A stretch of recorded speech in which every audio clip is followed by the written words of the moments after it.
Hey guys, we are back with a video on the AMD K6-2 processors. It's been around 7 years when I did a video showcasing how we can use software to boost performance in DOS games, especially at 640 by 480. However, these tools were quite cumbersome to use with quite a few steps involved, and well, we have a new tool that I would like to share with you. Recently on my Patreon Discord server, I was made aware of a brand new version, a rewrite of K6INIT. And this utility, it has all sorts of manual options, but it has an auto mode. With a single command, it will unlock performance.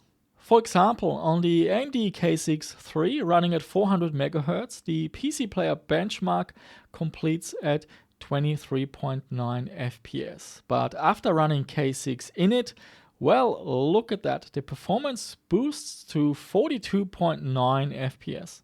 This sort of performance boost is available at high resolutions like 640 by 480, and it's completely free, so that's absolutely beautiful.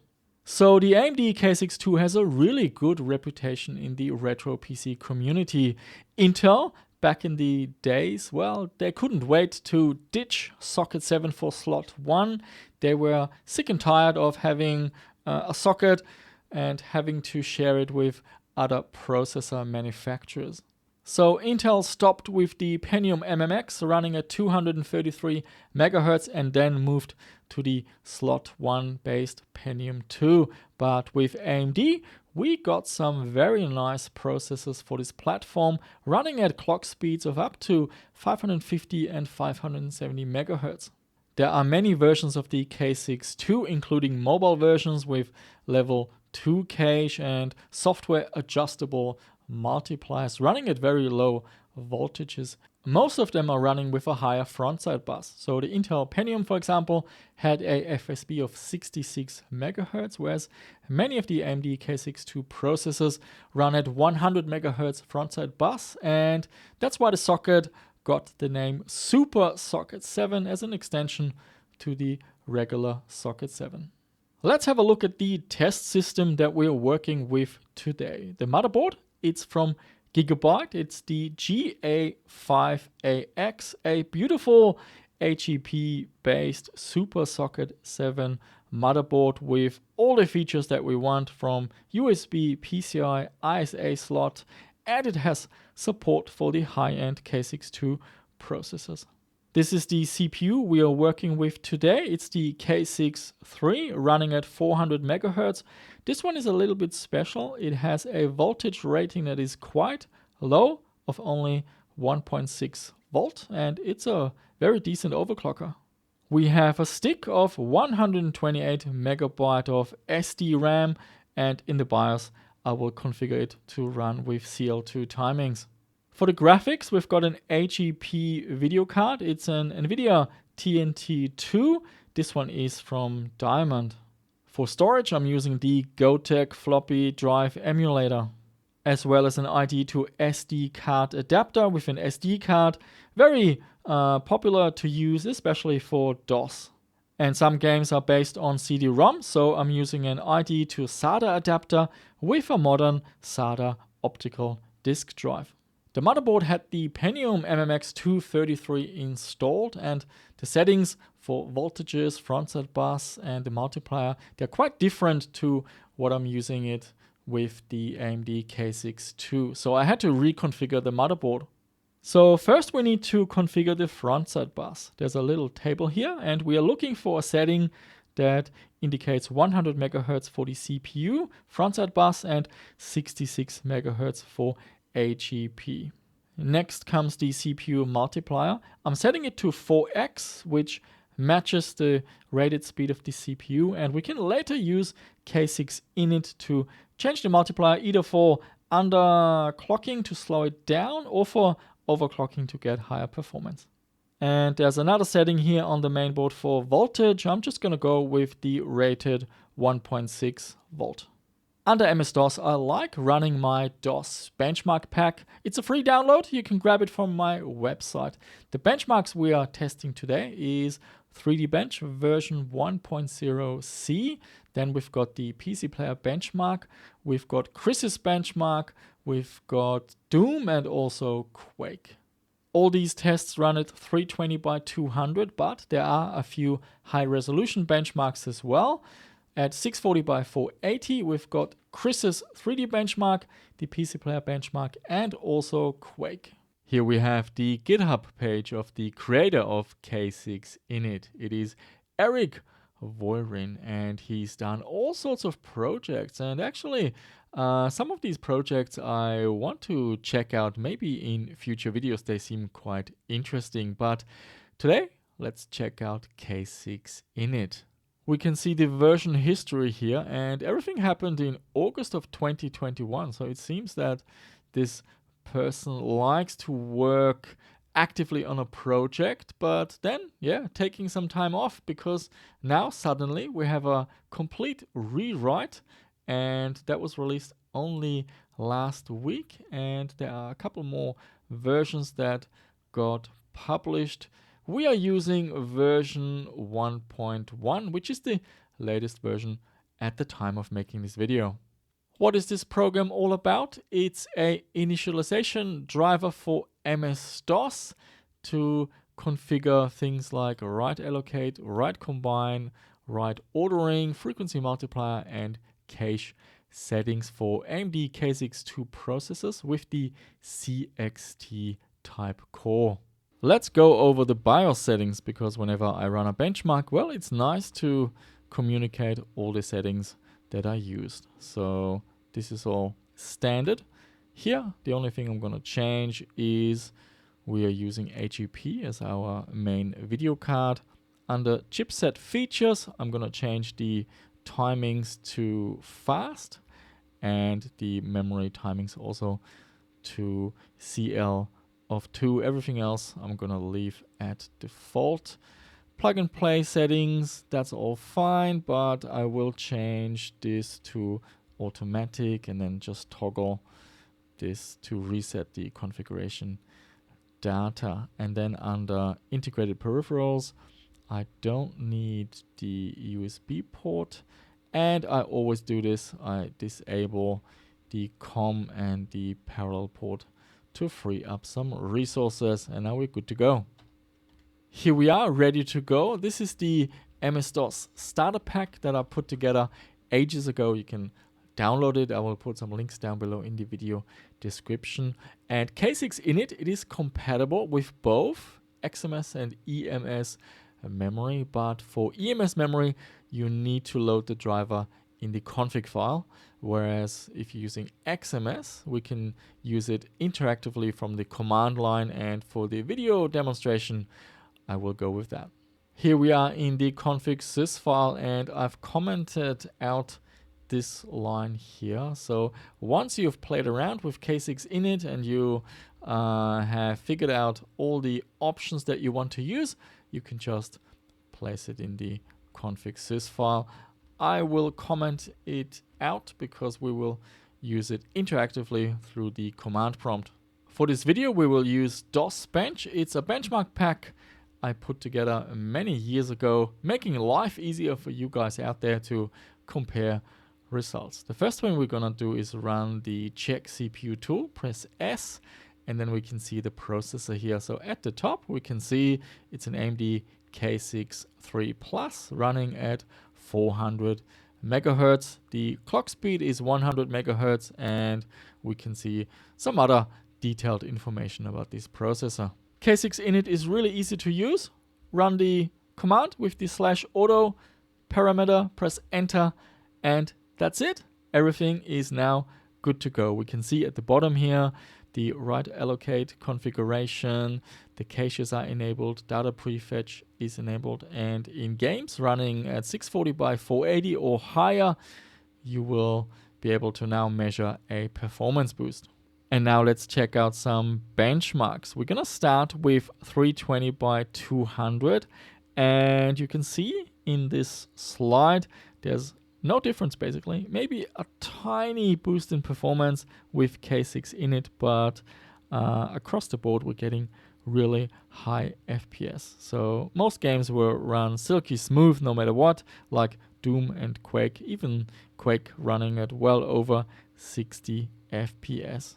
The real benefit can be seen at 640 by 480. So let's start with Chris's 3D bench. 44.6 is the stock result, and that improves to 66.7 FPS with K6INIT. For the PC player benchmark, 23.9 for the stock system, and that improves to 42.9 with K6INIT loaded. And Quake, also a nice performance boost from 14.6 to 24.2.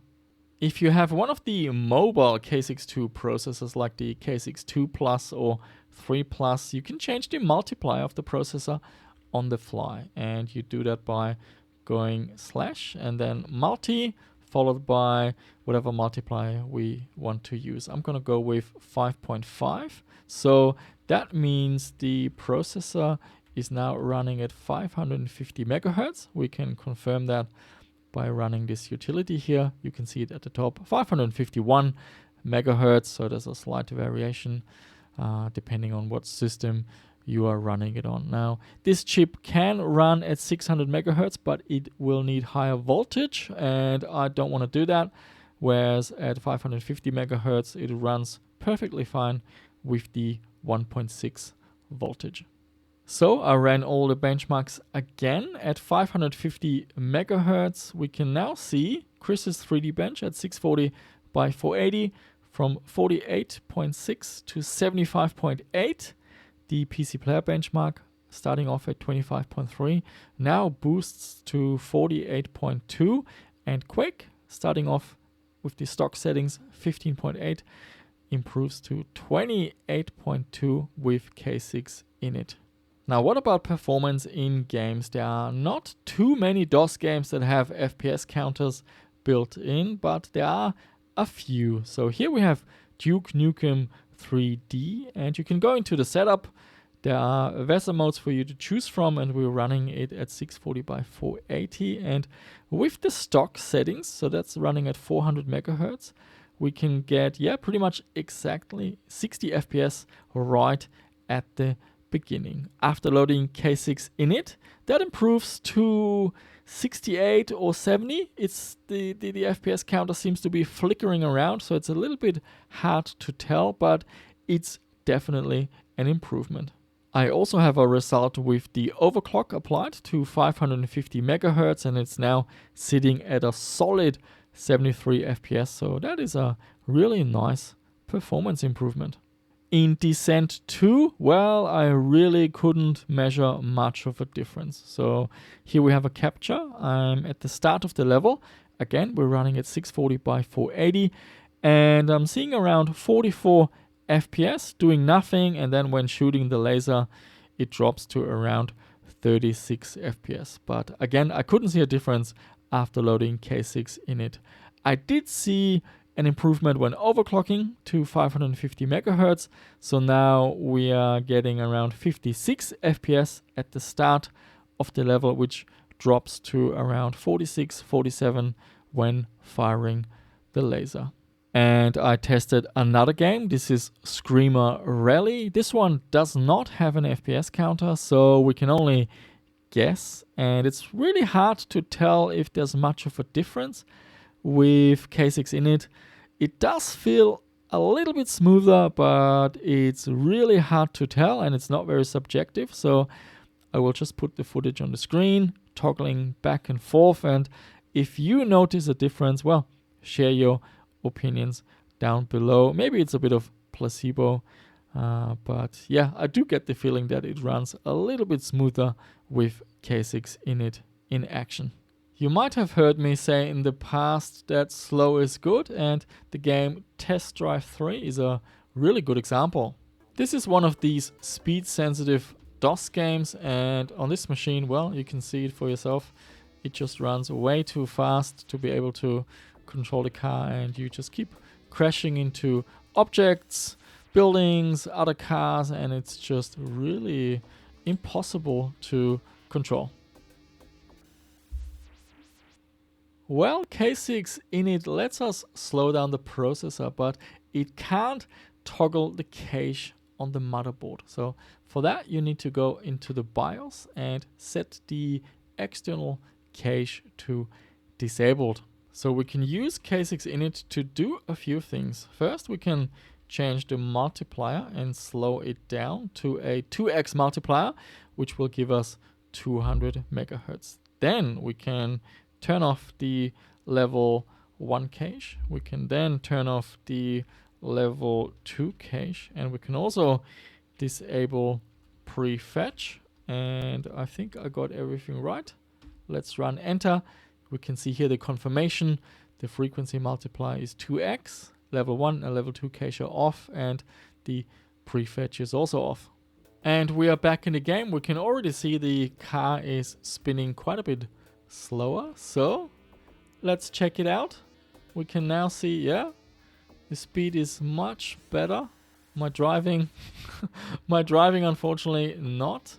So let me just focus a little bit more and maybe don't driving too fast. But yeah, it's already much more responsive, and this is the car I think we need to beat. Try not to crash into anything. It's still a tricky game, but it's now sort of much more playable and more enjoyable. So yeah, let me think, what do you think of Test Drive 3? To me, this game was always a bit of a letdown compared to the previous games. A bit of a graphics demo. It had beautiful graphics with VGA and so on, but not as fun as some of the other games, especially when Need for Speed came out. That game was just absolutely awesome. And here we are running 3D Bench. So this is the version 1.0, which is the recommended version for slow computers.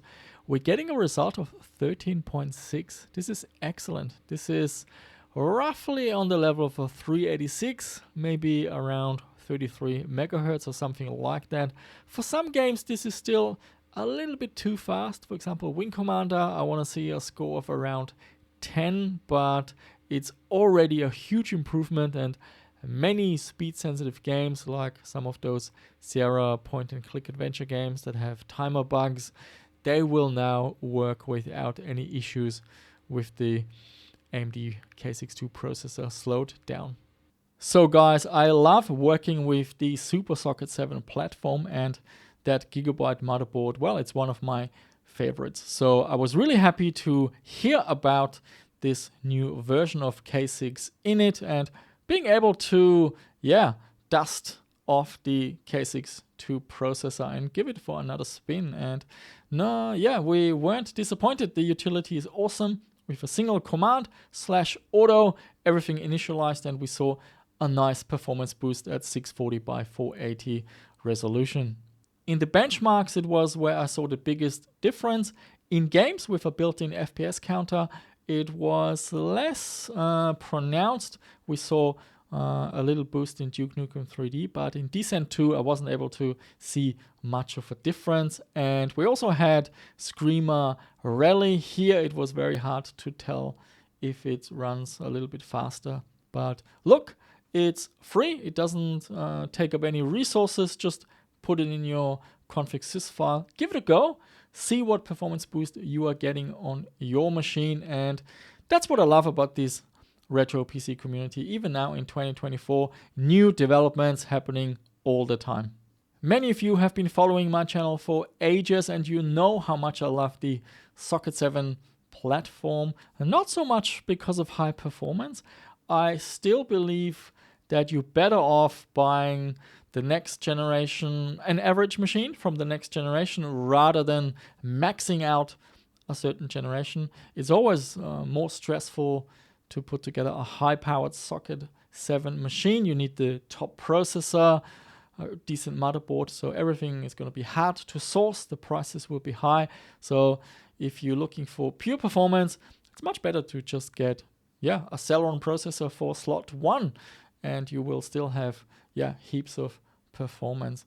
But where the Socket 7 platform really shines is the flexibility by being able to toggle the multiplier, toggle the caches. You can switch between the speed of a 386 all the way up to a machine that's capable of running games at high resolution. And this is the flexibility that is absolutely awesome, and it's unique to that system. With a 486, you do get some sort of a compatibility, but nowhere near what you can do with the Socket 7 platform. So if you're one of those like me that likes to have one system that can do a heap range of games, well, this one is for you. And now, as always, I want to hear from you. What is your experience with the Socket 7 platform? What is your favorite CPU? Is it a Intel Pentium MMX? Maybe an AMD K6-2? Or maybe something totally different, maybe a Cyrix M2 or some other exotic processor. This is another aspect of this platform. There are all sorts of weird processors available, and quite a few I haven't even tested yet. I like sticking with the big name brands and the popular models for a reason. They work well, they're compatible, and usually very flexible. And yeah, guys, that's it from me. I hope you enjoyed this video about K6INIT and being able to unlock performance on the AMD K6-2 processors at 640 by 480. That's beautiful. So it's absolutely awesome seeing new software being released for us in 2024. And that's it from me. Thank you for the support. Thank you for watching my videos, and I shall see you soon with another one.